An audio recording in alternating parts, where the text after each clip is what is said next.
Bonjour à tous et bienvenue pour cette nouvelle vidéo. Je suis ravie de vous retrouver. J'espère que vous allez bien, que vous avez passé une bonne semaine, que vous avez eu d'excellentes lectures. Je vous retrouve donc aujourd'hui pour un nouveau numéro de Qu'as-tu lu? Cette semaine, j'ai lu 3 romans. Il y a eu du bon et il y a eu du moins bon. Vraiment moins bon. Vraiment pas bon du tout, même. Autant dire les choses comme elles sont. Donc on va les prendre dans l'ordre de lecture. Je pense que ce sera aussi bien. Puis comme ça, on finira sur le j'ai lu cette semaine Les Panthères Grises, Amour et vieille dentelle de William Scrépin, publié aux éditions Albin Michel. J'ai reçu ce roman de la part des éditions Albin Michel, que je remercie vivement pour cet envoi. J'ai voulu lire ce livre tout simplement parce que d'abord, le titre des Panthères Grises me faisait beaucoup rire et c'était pas sans me rappeler un petit peu la panthère rose que je regardais quand j'étais petite. Un peu... J'aimais beaucoup ce personnage et surtout le pitch de départ qui était que en fait ce sont 4 mamies qui font partie toutes les 4 d'un club de théâtre et il y en a une qui est choisie pour jouer le rôle de la victime lors d'une reconstitution, d'une vraie reconstitution dans une enquête policière afin de confondre le suspect. Et donc lors de cette fameuse reconstitution, rien ne se passe complètement comme prévu. Le suspect la prend en otage et arrive à s'enfuir. Et malgré ce qui s'est passé, Alice, parce que c'est Alice qui avait été choisie, Alice est persuadée de l'innocence de Mirko. Pour elle, c'est pas lui qui a tué Marie-Madeleine. Et elle va convaincre ses copines, les autres panthères grises, de mener l'enquête pour arriver à innocenter Mirko. Et c'est comme ça que le roman débute. Et dans ce premier tome, parce qu'il s'agit quand même d'un premier tome, on va découvrir, on va apprendre à connaître ces quatre femmes. Et ce que j'ai beaucoup aimé dans ce roman, c'est que ces 4 femmes ne sont pas décrites comme des super mamies aux super pouvoirs. Non, ce sont des personnes, ce sont des femmes, ça pourrait être nos mamans, ça peut être nos grands-mères, ça peut être notre petite voisine toute tranquille, ça peut être la petite mamie qui est devant vous à la caisse du supermarché qui pose ses articles sur le tapis. Ce sont des femmes que l'on peut tout à chacun croiser à n'importe quel moment de nos vies. Ce sont des femmes qui sont dans la fleur de l'âge, bien évidemment, et l'auteur met vraiment en lumière, malheureusement, les affres de la vieillesse, la solitude, la maladie, le veuvage, mais aussi tous les bons côtés. Tous les bons côtés de la vieillesse, tous les bons côtés aussi de profiter de cet âge, de ce bel âge. Tout ce qu'on peut faire à la retraite, s'inscrire dans un club de théâtre, se mettre au sport, enfin tout ce que vous voulez, s'occuper de ses petits-enfants. Mais bien sûr, ce club des Panthères Grises ne serait pas le club des Panthères Grises sans cette fameuse tisane dont on nous explique le comment du pourquoi dans ce roman, ce petit... c'est pas du thé, les gars. Ce n'est pas du thé. N'allez pas demander ça dans votre magasin de thé. Ne faites pas ça surtout. Bref. Et alors, l'enquête, forcément, ne casse pas non plus 3 pattes à un canard, mais c'est surtout la personnalité de ces femmes. On apprend vraiment à les connaître dans ce premier tome. J'ai vu la chose arriver. J'ai vu, il y avait des choses qui me faisaient tiquer un petit peu. Je me suis dit, toi, mon cochon, t'es pas franc du collier. J'ai eu raison. Voilà. Mais voilà, j'ai beaucoup aimé suivre les aventures de ces 4 femmes. J'aimerais vraiment beaucoup connaître la suite de leurs aventures, parce que là, maintenant que les personnages sont posés, qu'on connaît un petit peu plus sur leur passé et comment elles se sont rencontrées, là, vraiment, on pourra vraiment donner tout le potentiel de ces femmes dans des futures enquêtes. C'est pas un cosy mystery, c'est voilà, c'est un peu des Miss Marple d'aujourd'hui, on va dire. C'est des Miss Marple, des Angela Fletcher, arabesque. Voilà. Voilà, c'est ce genre d'enquêtrices que l'on voit. Enfin, enquêtrices, ce sont des amateurs hein, quand même. Ce ne sont pas des détectives purs et durs, mais on arrive quand même à des situations qui sont un peu rocambolesques. Mais voilà, ça se lit très bien. C'est voilà, je pense que ça peut devenir une très très bonne série. J'attends le tome 2 pour voir un petit peu comment vont évoluer ces femmes, comment vont évoluer les personnages et comment vont évoluer les enquêtes aussi. Mais je vous recommande vraiment la lecture de ce roman si vous aimez les enquêtes tranquillou bilou et des personnages qui sortent un petit peu de l'ordinaire. Voilà. Alors, ensuite, La Dame et la Lue, un roman jeunesse que je vous avais présenté lors de ma précédente vidéo, le Qu'as-tu eu? J'ai lu De Rouaget et de Sang le tome 1, Les Disparus d'Arcantras de A.D. Martel aux éditions Scrinéo, j'allais dire une grosse bêtise. Alors, j'ai beaucoup aimé ce roman, ce premier tome. Dès les premières pages, j'ai été conquise. On est ici dans un univers un peu steampunk. On est dans la cité d'Arcantras, qui est séparée en deux clans, si j'ose dire. Les riches, qui sont riches, hein, qui ne manquent de rien, hein, ils sont bien portants, tout se passe bien. Et vous avez les plus pauvres qui sont obligés un petit peu de faire des choses pas très légales pour pouvoir survivre. Et donc, on fait la connaissance de Rowena, qui est une jeune fille, très jeune fille, elle a 13 ans, je crois, elle a 13 ans dans le roman. Elle est orpheline et elle survit en volant des pièces métalliques sur différents engins, lesquelles pièces mécaniques qu'elle vend sur le marché, mais les plus belles, elle les vend à un monsieur qu'elle appelle œil de pirate, tout simplement parce que c'est un très très vieux monsieur et qui n'a qu'un œil. Il est borgne, mais il porte un œil de verre qui fait très pirate, donc elle l'appelle œil de pirate. Et ce monsieur construit pas mal de choses avec les pièces qu'elle lui rapporte, mais aussi et surtout, il répare. C'est un réparateur, mais un réparateur un peu spécial, car il répare les animaux blessés, à l'instar de Monsieur Gratouille, qui est l'animal de compagnie de Rowena. Monsieur Gratouille, quand il était chaton, a eu des soucis, et donc du coup, œil de pirate lui a confectionné une patte mécanique qui lui a greffé, et du coup, eh ben, le chat vagabonde, va à ses occupations, comme s'il avait une patte naturelle.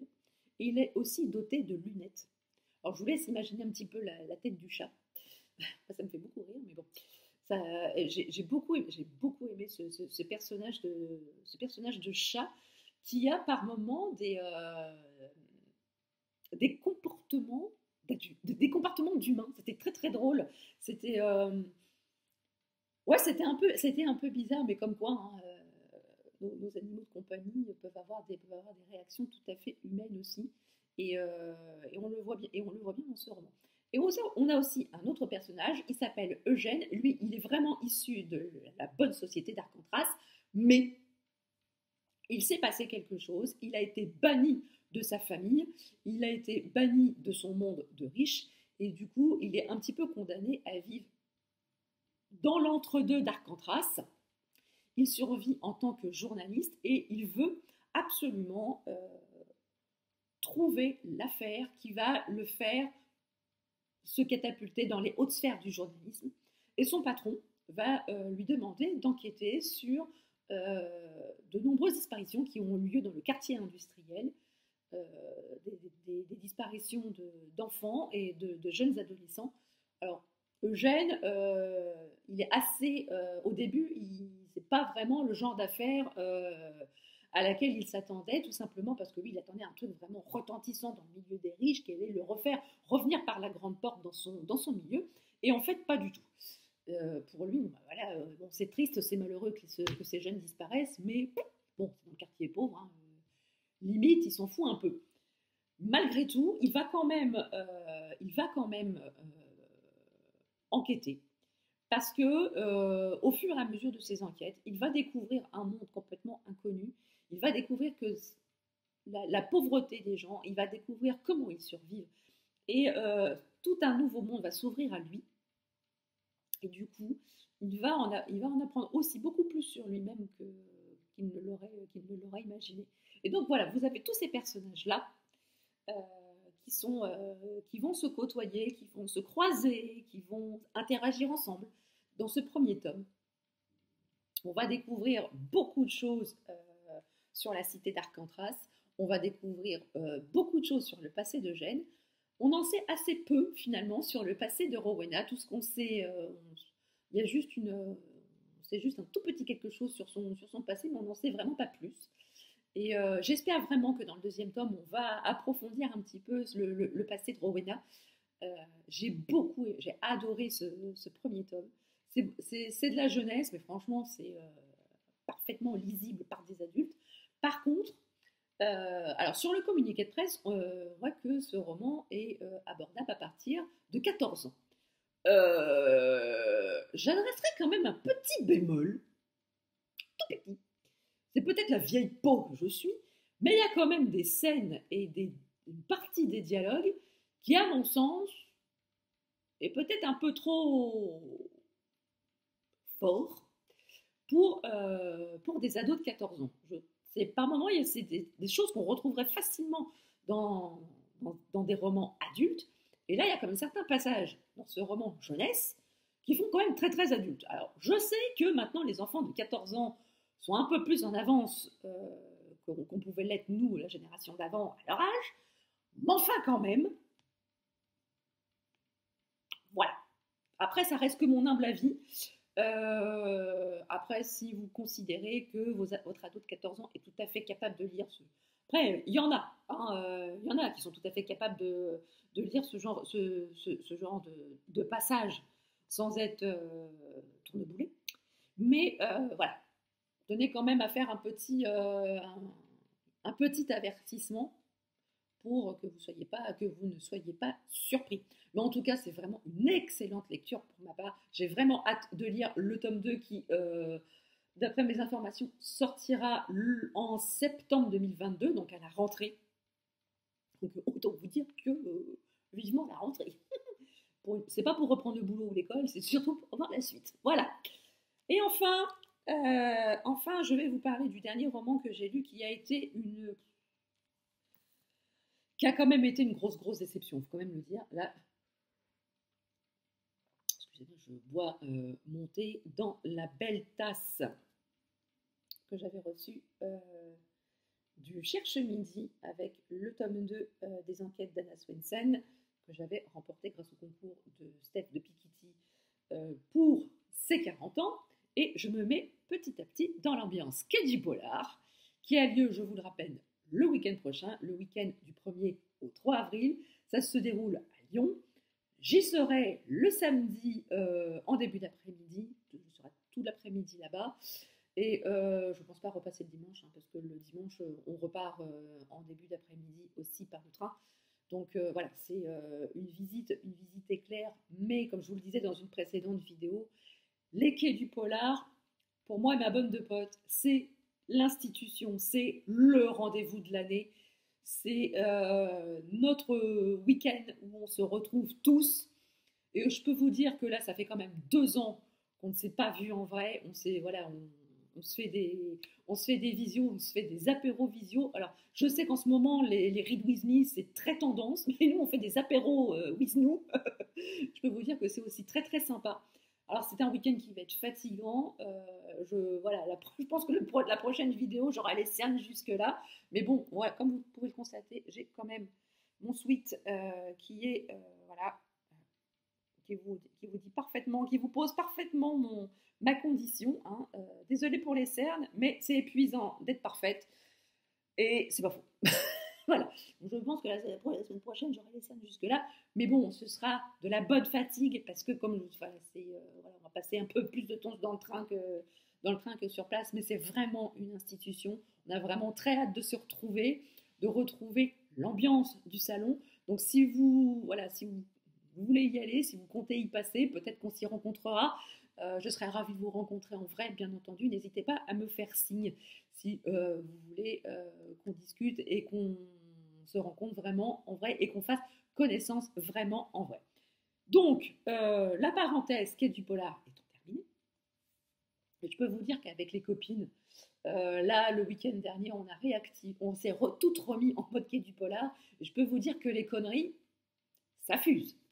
Je vous raconte même pas ce que ça va être quand on va se retrouver toutes. Alors, la déception vient malheureusement de 16 de Greg Buchanan, paru aux éditions Calman Levy Noir, que j'avais reçu grâce à la plateforme NetGalley. Alors là, l'idée de départ était pourtant intéressante. Ouvre, le roman s'ouvre sur une scène de crime complètement improbable. On a retrouvé la tête de 16 chevaux enterrés en cercle. Et il y a seulement un œil, l'œil du cheval, qui dépasse de la terre.